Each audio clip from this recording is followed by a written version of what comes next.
Bonjour, mesdames et messieurs, Linda Loisel de CTRB. Aujourd'hui, j'ai une petite entrevue avec Alain Vellima. Bonjour, Alain. Bonjour. Ça fait plaisir de t'interviewer, c'est la première fois. Ben oui. Alors, Alain a un petit scoop pour vous. Il va sortir un livre bientôt, un livre numérique sur la vie de Gilles Villeneuve. Est-ce que ça va être une biographie ou... Non, c'est ça. Ça ne sera pas une biographie. Il y a un volet vraiment novateur dans ce livre-là. Et ce que j'ai choisi de faire, évidemment, je suis la carrière de Gilles depuis des années et des années. Et lorsque Gilles est décédé, bon, éventuellement, je me suis retrouvé directeur du musée Gilles Villeneuve. Donc, c'est une passion pour moi. J'ai fait un livre à partir d'histoires. Donc, j'ai 12 petites histoires que j'ai regroupées. Il y en a une qui est un résumé de la carrière en quelques pages. Évidemment, il faut savoir qui est le personnage. Mais je voulais plus faire connaître l'homme par le biais d'anecdotes qui sont passées, souvent qui ont un rapport directement avec moi. Oui. Je donne un exemple. La première entrevue que Gilles Villeneuve m'a accordée quand j'étais journaliste à l'époque à Berthier. T'avais quel âge à ce moment-là? Une vingtaine d'années à l'époque. Et donc, je raconte cet événement-là qui, pour moi, est extraordinaire. C'est la grande vedette internationale au niveau du sport qui arrive chez lui à Berthier. Son père m'appelle, il m'invite. On est assis à la table de la cuisine puis on parle de course. C'était incroyable pour moi. Fait que je raconte des choses comme ça. Je raconte aussi plus tard dans le musée, lorsque le musée a été inauguré, tout ça, des années après. À un moment donné, un des mécaniciens de Gilles, un Italien, est venu en visite au Canada. Et le but de sa visite au Canada, parce que lui est à la retraite maintenant, c'était de venir au musée Gilles Villeneuve. C'était un moment d'émotion incroyable. Et ça m'a fait découvrir, parce que tout le monde disait, Gilles, les mécaniciens, toute son équipe, l'entourage, aimait Gilles beaucoup, parce que ce bonhomme-là se donnait à fond à chaque fois qu'il embarquait dans l'auto. Bien, je l'ai vécu, parce que ce monsieur-là, lorsqu'il est rentré dans le musée, qu'il a vu des photos, là, il pleurait. L'émotion était tellement forte, c'était incroyable. C'était quelqu'un de très sympathique aussi. C'est ça. Oui, totalement passionné. Oui. Je raconte une autre anecdote. Les gens de Berthier, un petit peu plus âgés, se souviennent. En 81, j'avais organisé avec les loisirs, le comité des loisirs, l'expo Berthier-Villeneuve. Ça faisait Berthierville-Villeneuve, c'était à l'Arena. Puis Gilles était venu le mercredi de la semaine du Grand Prix. À l'époque, le Grand Prix était au mois de septembre.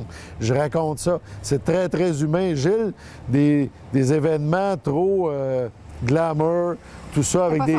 C'était pas son genre. Lui, il aimait ça, l'action, tout ça. Et il croyait, cet événement-là, ce soir-là, il croyait que c'est ça qu'on avait organisé avec le député, le maire, les invités de marque. Alors que, évidemment, il y avait une exposition, puis une grosse piste de course avec des petites voitures miniatures. Et Gilles, quand il a vu ça, bien, au début, il voulait rester 5 minutes en pensant que c'était une estrade puis des discos. Finalement, il est resté 2 heures à jouer sur la piste. Fait que ça, c'est le vrai personnage. C'est ça que j'essaie de faire découvrir par le biais de ce livre-là. L'autre fait important, c'est que ce livre-là, donc on disait 12 chapitres, et phénomène un peu particulier, 12 parce que c'est le numéro de sa première voiture lorsqu'il gagne à Montréal. Il y a 27 photos, la plupart inédites, qui viennent de la collection du musée. 27, c'est le dernier chiffre qui était sur sa voiture lors de son accident. Dernière voiture qu'il a conduite. Et le livre a 82 pages. C'est l'année du décès, évidemment, en 82. Donc, un paquet de petits symboles. Et ce qui est super important, c'est que ce livre-là, va être vendu en édition limitée sur des clés électroniques, des clés USB, en forme de petite formule d'un boîtier de collection. Par après, plus tard, début juin, ça sera possible de l'acheter sur Internet, de le télécharger. On pourra l'acheter dans les librairies électroniques là, qui existent, les Archambault de ce monde, etc. Peu importe. Et éventuellement, donc c'est anglais, français.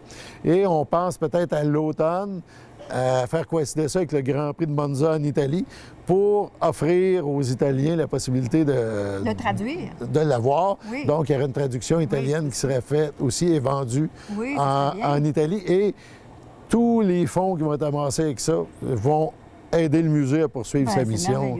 Donc, c'est un projet là, que je travaille depuis plus d'un an. 12 chapitres dans ce livre-là, 12 chapitres, oui. Oui, parce que c'est drôle parce que la personne qui a préparé les clés USB, tout ça, me dit « Alain, il y a une erreur dans ta pagination, tout ça. Tu commences par le chapitre 12, il faut que j'inverse ça. » Non, non, je ne touche pas. C'est 12, 11, 10, jusqu'à 1. Et le dernier chapitre, moi, c'est pas Gilles, c'est mon champion. Je finissais par le numéro 1. Le livre, évidemment, si vous voulez déjà le réserver en pré-vente, vous appelez au musée Gilles Villeneuve, c'est 836-2714 dans le 450, ou allez sur le site du musée, c'est encore plus simple, www.museegillesvilleneuve.com. Ça nous fera plaisir là, de vous l'envoyer là, dès que ça sera prêt. Le musée, c'est vous qui l'avez parti, là? Bien, je suis un des fondateurs. Le musée a eu 25 ans l'an passé. Oui, c'est ça. Évidemment, c'est un organisme à but non lucratif. On fait beaucoup d'activités comme ce livre-là, comme nos présences au Grand Prix du Canada à Trois-Rivières pour financer notre musée. On sait qu'on a besoin de fonds, on n'est pas subventionné par le gouvernement, donc on a besoin d'aide, on a besoin d'appui des gens. Donc, si vous aimiez Gilles, contactez-nous. Oui. Puis si vous voulez le découvrir, parce que c'est un personnage unique. Qui ne l'ont pas connu, qui était peut-être même pas né à cette époque-là. C'est un personnage unique dans l'histoire du Québec. C'est, je pense, le plus bel exemple du bonhomme, du gars qui baissait jamais les bras, peu importe ce qui arrivait. Je pense que c'est une leçon aussi qu'on peut garder, nous autres aussi, pour ce qu'on fait dans la vie de tous les jours. Et il est mort dans ce qu'il faisait, ce qu'il aimait le plus. Évidemment. Dans ce qu'il aimait le plus. Dans le fond, le livre, c'est Gilles, c'est un scénario de film, sa vie. On pourrait faire un film. Malheureusement, le film finit mal, mais c'est la seule chose. Alors, avis aux producteurs, si jamais... Il y a plusieurs projets, ça ne s'est pas réalisé encore, mais on espère un jour. On ne sait jamais. Bien, merci beaucoup, M. Au plaisir. Villeneuve, et bonne chance pour ce Merci. livre. On espère que les gens vont collaborer, vont découvrir Gilles Villeneuve, redécouvrir Gilles Villeneuve. Merci. Le livre est là pour ça. Okay. Merci.